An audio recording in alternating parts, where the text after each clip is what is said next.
우리는 지금 열왕기상 20장을 통해서 하나님께서 악한 사람 이 아합에게 두 번이나 그를 도우시고 두 번이나 기적적인 승리를 주신 장면을 지금 보고 있습니다. 즉 하나님은 지금 이 악한 사람 아합에게 크신 자비, 그에게는 어울리지 않는 크신 자비를 베풀고 있다라는 것을 보게 되죠. 어제는 하나님께서 왜 아합에게 이러한 자비를 베푸시는지에 대한 이유를 살펴보았습니다.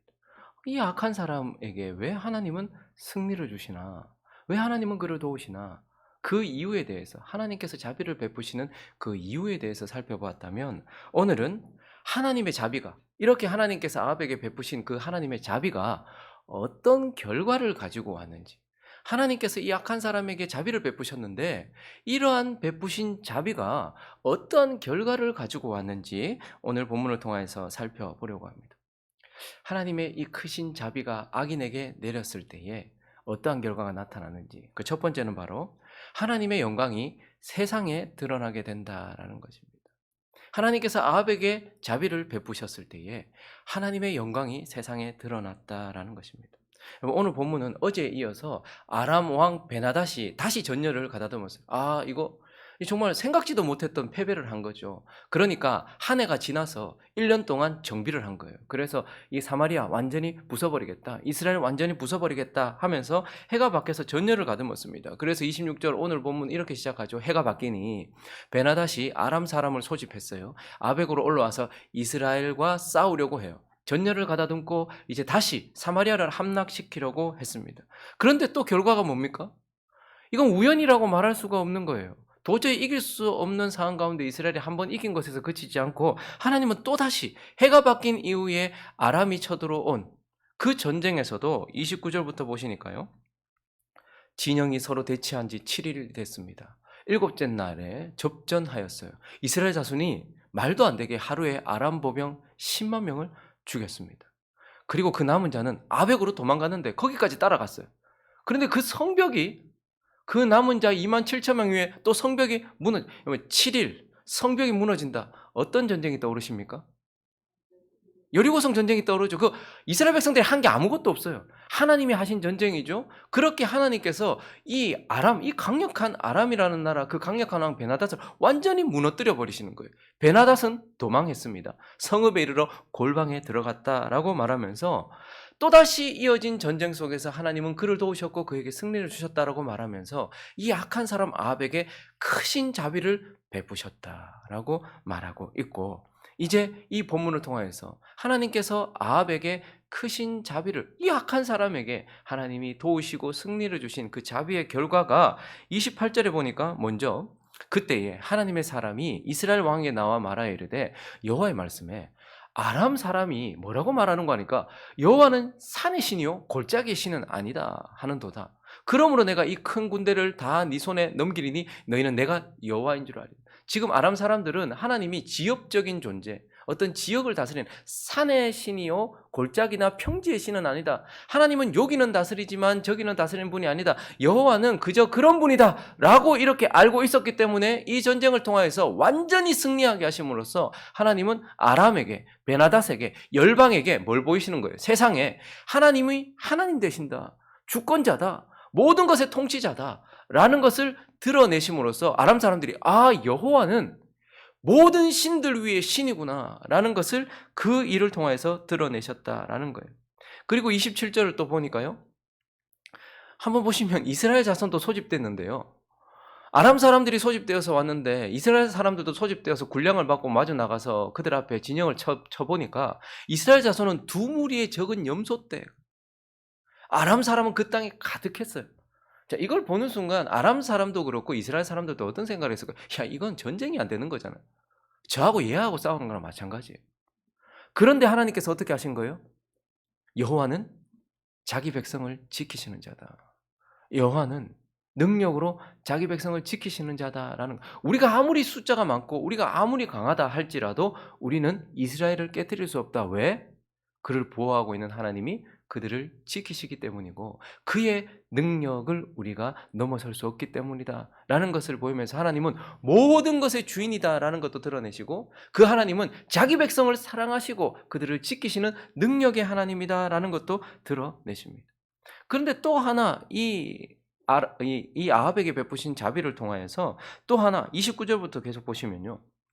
진영이 서로 대치해 7일 만에 일곱째 날에 접전해서 하루에 보병 10만 명이 죽었습니다. 그리고 남은 자는 아벡으로 도망했는데 그 성벽이 무너져 버림으로써 다 거의 죽임을 당하고 베나닷은 도망하여 성읍에 이르러 골방에 들어갔어요. 자, 그런데 그의 신하들이 뭐라고 말하는 거 하니까 우리가 들어보니까 이스라엘 집의 왕들, 그러니까 하나님을 섬기는 그 왕들은 인자하다 하더라, 자비롭다 하더라, 은혜가 충만하다 하더라. 그래서 만일 우리가 굵은 배로 허리를 동이고 테두리를 머리에 쓰고, 여러분 굵은 배를 허리에 동인다, 뭘 상징하는 거예요? 이스라엘 백성들이 죄를 무릅쓰고 굵은 배를 허리에 동했다. 이게 뭐 할 때 하는 거예요? 회개할 때. 내가 잘못했습니다. 회개할 때 하는 모습. 그래서 회개하면 이스라엘에게로 나가면 그가 혹시 왕의 생명을 살려줄 수도 있습니다. 우리가 잘못했다고 고백하고 완전히 꿇어 엎드려서 그 여호와께, 그 여호와를 섬기는 그 왕에게 엎드리면 그는 인자하다 하오니 혹시 자비를 베풀어 줄지도 모릅니다 라고 했더니 용기를 내어서 32절에 보니까 그들이 굵은 배로 허리를 동이고 테두리를 머리에 쓰고 이스라엘 왕에게 이르러 왕의 종 베나닷이 청하여 내 생명을 살려주옵소서 라고 합니다. 라고 이렇게 이야기를 했더니 어쨌든 아합은 악한 행동이었지만 이 일을 통하여서 베나닷이 무엇을 경험하는 거예요? 와, 진짜 하나님은 은혜로우시구나.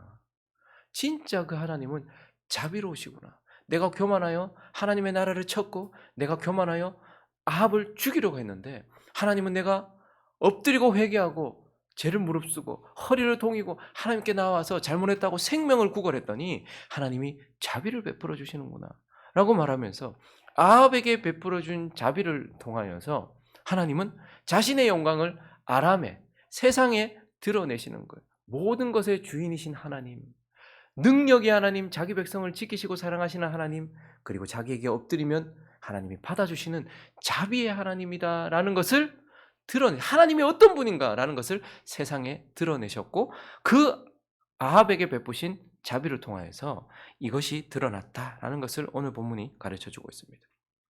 그리고 또 하나, 이 악한 사람 아합에게 베푸신 자비가 또 어떤 결과를 가지고 왔습니까? 그 두 번째는 아합은 더욱 악을 쌓게 되었다라는 거예요.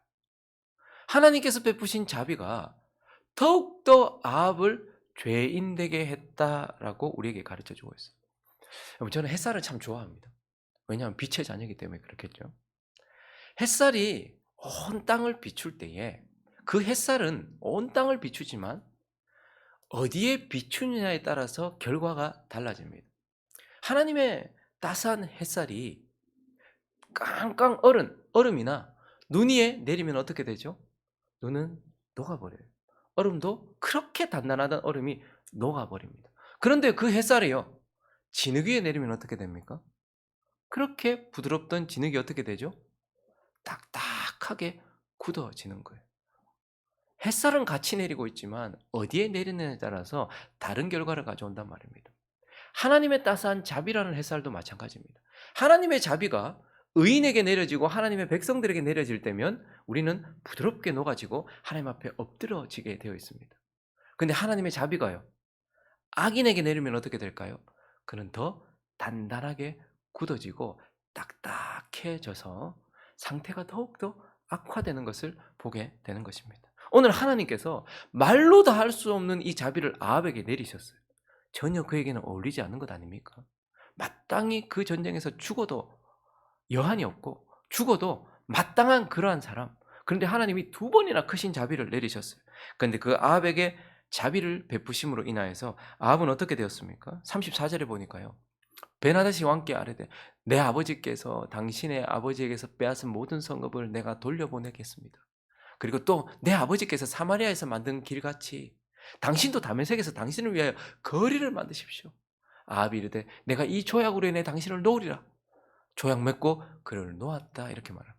여러분, 지금 이 순간 아합이 해야 될 건 뭐죠? 도저히 감당할 수 없는 은혜를 받았잖아요. 야, 지금 이게 좀 이게 감이 안 오는데 아람과 북이스라엘의 전쟁, 이건 전쟁 자체가 안 되는 거예요. 전쟁 자체가 안 되는 전쟁이었어요. 근데 두 번이나 크신 승리를 하나님께서 허락해 주셨단 말이에요. 자기들이 멸망할 뻔했는데 하나님께 살려주셨단 말이에요. 그럼 뭐부터 해야 됩니까? 여러분, 망해가던 여러분들의 사업이나 깨어진 여러분들의 가정을 하나님께서 완전히 회복시켜 주셔서 뭐부터 해야 됩니까? 감사, 아니 헌금이 아니고 감사. 물론 감사가 담긴 거. 감사, 찬양, 예배, 하나님을 향한 높임, 뭐 이런 것들이 있어야 되지 않겠어요? 근데 지금 뭐 하고 있는 거예요? 지이익 챙기고 있는 거예요. 내 빼앗겼던 땅 다시 더 찾고, 그 다음에 이 사마리아에 이 베나닷의 거리가 있었거든요.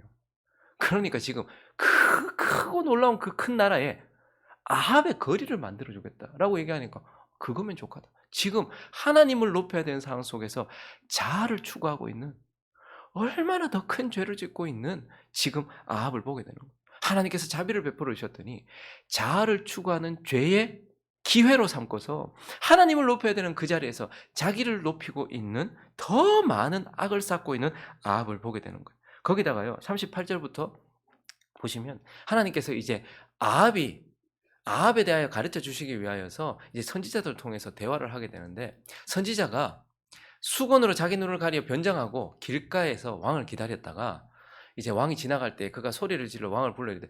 종이, 그러니까 변장해서 지금 아합의 상태를 보여주고 아합에게 어떤 결과가 올지를 말하기 위해서 선지자가 이렇게 변장을 하고 있었어요. 종이 전장 가운데 나갔더니 한 사람이 돌이켜 어떤 사람을 끌고 내게로 와서 말하기를, 그러니까 자기가 전쟁 치렀던 나는 병사입니다. 근데 어떤 사람이 와가지고 어떤 한 사람을 내보고 지키라 합디다. 만약에 내가 지키라 했는데 네가 잃어버리면 네 생명으로 그의 생명을 대신할 것이고, 그렇지 않으면 은 한 달란트를 이거 갚을 수 없는 돈이에요. 그러니까 그러한 배상을 해야 될 것이다라고 했어요. 자, 그런데 내가 일부러 그런 게 아니고 이리저리 일을 돌보다 보니까 그거 없어져 버렸네요. 이스라엘 왕이 그에게 이르되 네 스스로 결정했으니 그대로 당하여야 하리라. 그건 네 잘못이니까 네가 그냥 그대로 돼야 돼. 자비를 경험하지 않은 사람도 무자비하게 행동하면 하나님께서 벌하십니다.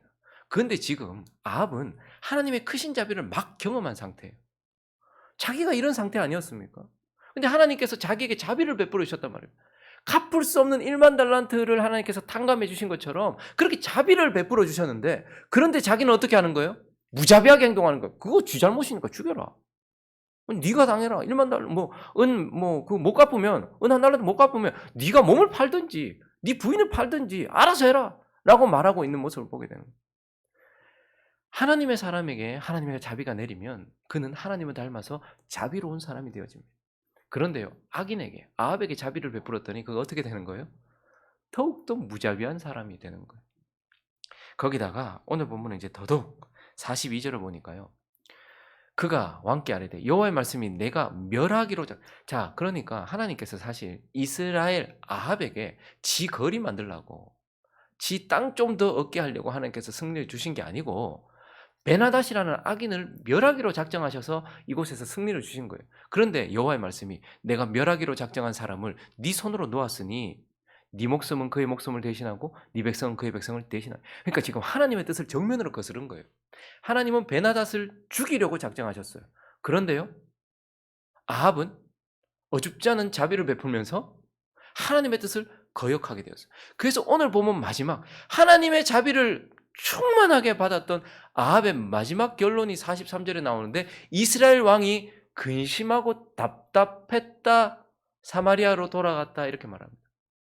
하나님께서 야, 네가 내가 멸하기로 한 사람 죽였고 내가 멸하기로 한 사람 네가 놓아주었으니 네 생명으로 베나닷의 생명을 대신할 것이고 네 백성으로 그들의 백성을 대신할 것이다 이렇게 말했더니, 다시 한번 43절 마지막 보니까 뭐라고 말합니까? 그 왕이 근심하고 답답했다. 여러분, 이 말은 어쩌지? 라고 의기소침해서 돌아갔다는 말이 아니에요. 저기 근심이라는 단어는 싸르라는 단어인데요, 기분 나빠하다, 감정이 상하다 이런 뜻이고, 저기 답답하다라는 단어는 gf라는 단어인데 격하게 분노하다 이런 뜻입니다. 그러니까 지금 하나님께서 자비를 베푸셨는데도 하나님의 뜻에 거역한 아합을 향하여서 하나님께서 하신 말씀을 듣고서 지금 아합이 어떻게 된 거예요? 하나님을 향하여서 화가 난 거예요. 분노하고 있더라고요. 그러니까 하나님의 자비를 경험하고 난 이후에 아합에게 나타난 것은 하나님을 더욱더 미워하게 되었고 하나님께 분노하게 되는, 하나님의 뜻을 정면으로 거역하고 하나님을 향하여 분노하고 진노했다, 하나님께 화를 냈다, 이렇게 말하고 있는 것을 보게 되는 거예요.